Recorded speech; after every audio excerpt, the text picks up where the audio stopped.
When Froggy T isn't feeling well, he looks to the calendar to see when Dr. Wade will be at Gsac because he knows once he sees Dr. Wade, he'll feel so much better.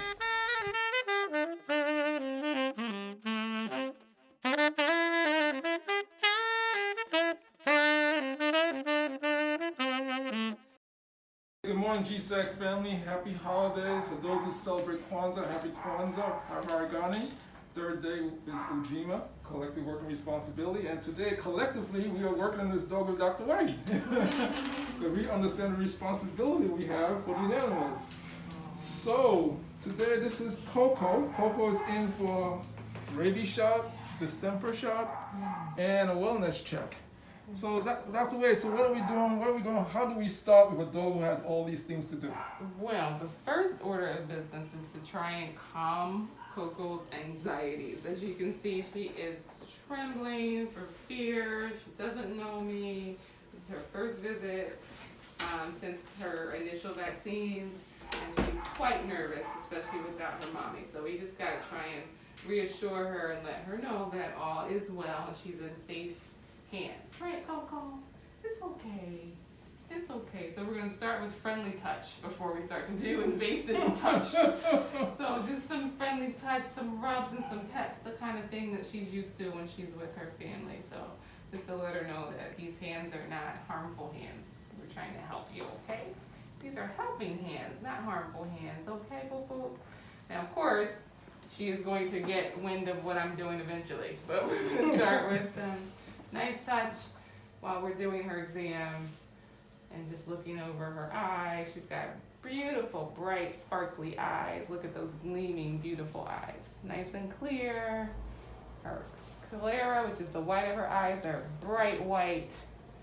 You can see little blood vessels in there, but they're not, enlarged or bulging. So a healthy dog should have nice, bright, white. So the sclera, which is the white part of the eye, it should be white. Now they do have like little fine blood vessels, if you can kind of zoom in there. I don't know if you can see those little tiny lines, those pink lines. And that's normal. But for some dogs, if they have like allergies, the vessels can get enlarged. And so instead of the sclera looking white, it'll look pinkish. Okay. If there's irritation to the eye, the white of the eye might start to look pink. Okay, so let me ask you, so we're in the winter season. Is there anything in particular the eyes could tell us in the winter season? Not so much the eyes per se, but if they have allergies during the winter season, then they might have those reddish eyes and some discharge.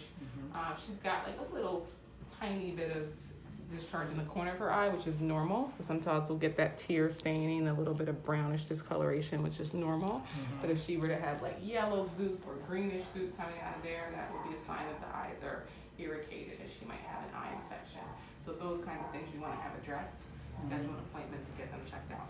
Well, you said something, and people ask us all the time, allergy season, does it ever stop? Well, it depends on what season is your season for allergies. Usually most people and most dogs have allergies during the springtime like we do. So the spring and the summertime is a high time for allergies. But some animals, like I personally have allergies in the fall. And so everything pollinates, right? Even the weeds pollinate. So when the flowers die off and the weeds are growing, there's pollen from weeds. So, some people have allergies in the fall, some people have allergies in the winter. Any time of the year you can have allergies. So it's season year round if you're allergic to everything. Yeah, no, I actually that, but sometimes people say, oh, it's wintertime, you shouldn't have no allergies. I say, yes, there are allergies in the wintertime also. Definitely. Also, let me ask you about flea season. Yes. Does flea season exist in the wintertime? So, again, just like with allergies, most people have the height of their allergies during the spring and summer, the warm weather months. Believe it or not, a lot of dogs and cats are actually allergic to fleas. So that can contribute to allergy season during the summer and the winter because fleas are very prevalent during those warm weather months. They thrive in a warm, humid environment. However, they can survive throughout the winter if they have a warm-blooded host like a dog or a cat. So yes, fleas can exist in the winter. Your animal can get fleas in the winter, especially if it's an indoor cat and never goes out. That's the perfect host for a flea because they get protection from the cold weather and the elements. So you still need to have your animal on flea and tick preventative during the winter months. Okay, I just want you to say that. So you heard what Dr. Wade said, all year round. All year round, that's right. What is the normal temperature for a cat or dog? So the normal temperature range is between 100 and 102.5. When animals are nervous, like Coco here, trembling, that visit, we can see that temperature go above 102.5. So sometimes they'll be 103, which doesn't necessarily mean that they have a fever. It could just be from nerves. Their temperature can also go up when they're exercise, especially important during the summertime. Dogs and cats can get overheated. So dogs, especially because they're mostly outdoors, if you exercise your dog, you definitely don't want to do it during the high heat of the day in the summer months because they can get heat stroke. So it's very important to not allow them to do any strenuous or long duration of exercise during the warm weather months because they can easily, their body temperature normally being higher than ours, it can easily skyrocket because they don't sweat through their skin. Right. They lock that heat in there with their furry coats. So if you So go you jogging, just said some people don't know. You said they don't sweat. not like we do through our pores because Right. they're covered with fur, right? Right. So the heat escapes through their pant, through their nose, and through their paws. But they don't eliminate that heat through their body like we do, so it gets Right. trapped in there. So it's basically like the equivalent of you going jogging in 95-degree weather with a fur coat and a scarf and a hat. So All that heat's in there. So some saying that for people who groom their dogs and leave more hair on them in the wintertime, there's something they should be careful of since the dogs don't sweat. Just try to keep them cool, right? So you don't want to leave them outside in the heat in the yard. If you're going to have them outside, make sure it's a shaded spot. If you have a lot of trees, or provide adequate shade, or if they have like a little shed or something, they can seek refuge from the hot sun. And keeping them indoors with air condition or a cool fan. One more question for you.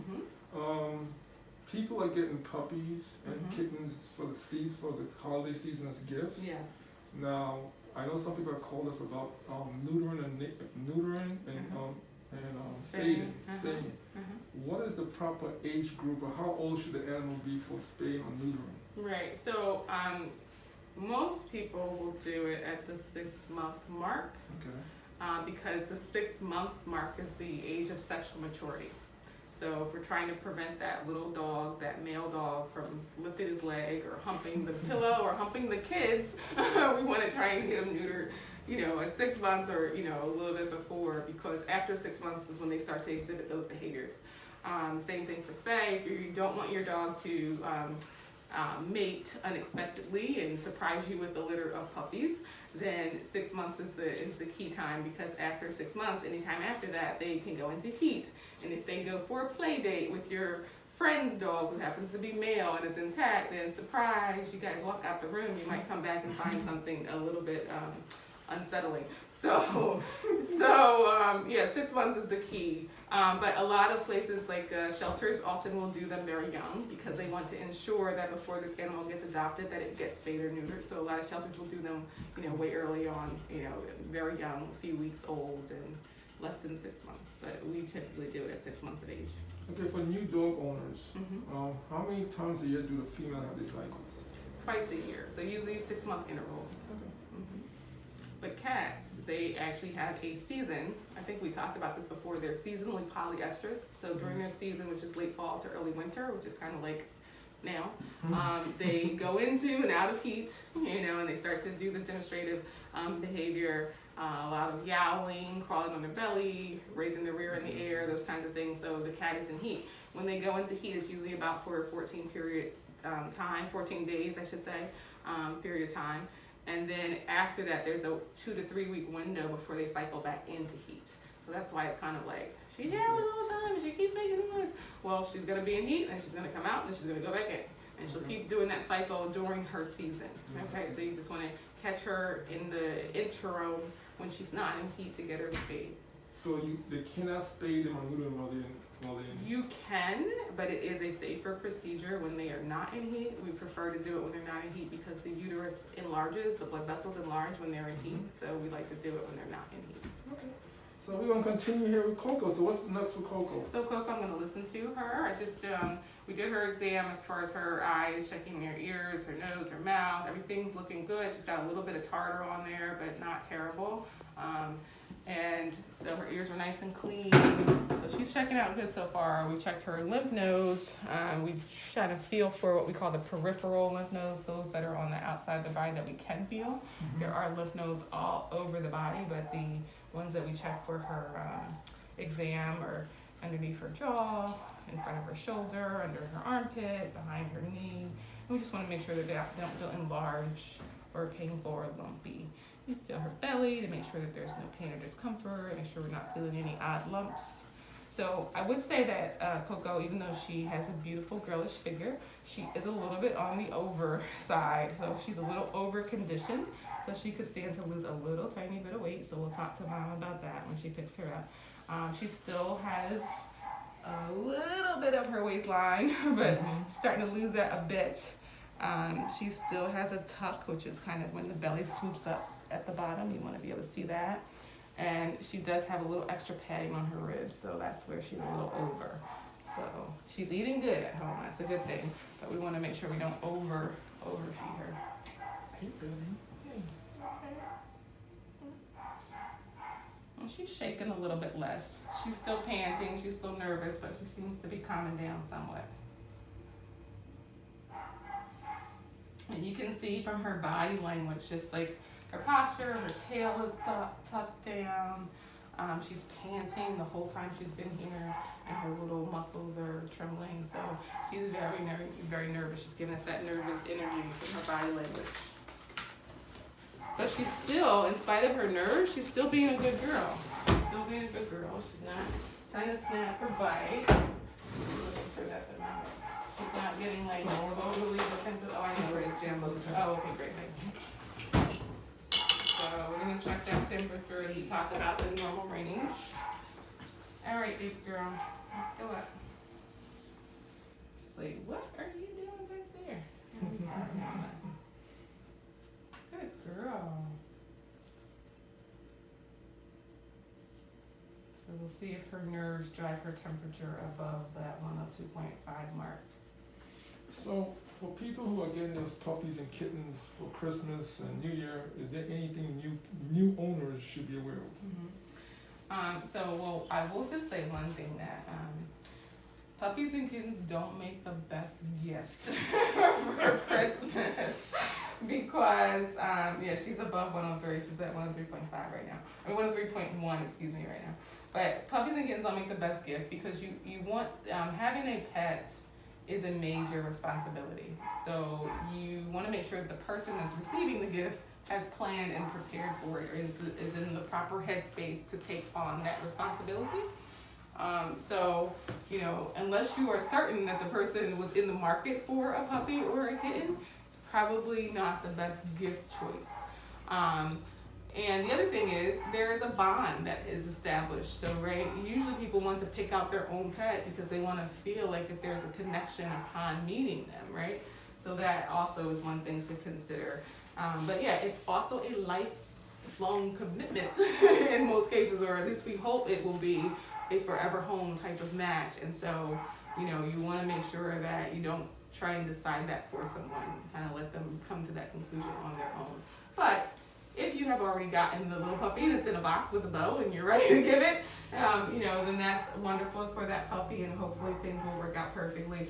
But the new owners should definitely be aware. They want to start by establishing a relationship with a vet. So take it to the vet, get a wellness check to make sure that it's in good health. A lot of breeders and pet stores will have paperwork or a contract that stipulates you have to have it seen within a certain period of time after the purchase or adoption. So you want to be mindful of that. If there's a deadline that you have to have that initial appointment scheduled in. You want to make sure that you put them on an appropriate flea and tick preventative to protect them from parasites, and puppy training, which is something to consider as well. You want to maybe consider puppy training to kind of make sure they have basic obedience and get some consultations on how to housebreak. Okay, for those who are watching, as you saw, I flipped the dog around for Dr. Wade. So Dr. Wade, tell them why did we flip the dog around? So we gave 2 vaccines today. The core vaccines that Coco received today, the rabies vaccine, which we usually give on the right hind limb, and the distemper or GHLPP, which is a combination vaccine that protects against several different dog viruses. We gave that on the left hind limb. So you don't want to give the 2 shots in the same area in case there's a reaction to the vaccine. You want to be able to know where you gave which vaccine so you can know what they're reacting to if they do have a local reaction. Oftentimes the rabies vaccine will cause a localized reaction at the site of the injection, where in a week from now they may develop a firm bump there, and that vaccine is basically the body is just reacting to the presence of the vaccine and sending immune cells there, and that lump usually goes down in a matter of weeks. So you don't have to be alarmed if you see that lump appear, but you do want to take note of it and monitor it for change. So if it gets bigger at any time, or if it does not go away within 3 weeks, then you want to bring the pet back in for a recheck to make sure that there's nothing abnormal happening. Okay. My final question to you is, we did a wellness check on Coco. When do you suggest a wellness check is done? Definitely at least annually. Okay, so they should get an annual checkup once a year, and it's not a bad idea to do it at a 6-month interval, but definitely at least once a year, just to make sure that all systems are effectively performing, right, and make sure that things are well with Coco, and you can have your questions or concerns addressed at that time. But Coco did excellent for her checkup. Her exam checked out very well. Her coat looks good, it's nice and smooth and shiny, nice and full. Her skin looks normal. There's no bumps or redness or scales, so she's a very healthy looking pup, and she did a great job. Well, for those who are watching, Dr. Wade is located at Wingcote Animal Hospital. She's here at Gsac normally the second or fourth Monday of every month. She's by appointment only. Her number at Wingcote is 215-224-2764. okay, and you can what's your address? 67? 6701 Wingcote Avenue. We're located in West Oak Lane, Philadelphia. Okay. And that's what we're gonna do. Coco's weight, and then we're done. We're done about the weight, right? We are done. So that's Gsac TV for today, and we might come back and do a cat later. She has some cats in the back. So that's for now, family. Thank you for watching us, and we'll be back later. All right, take care.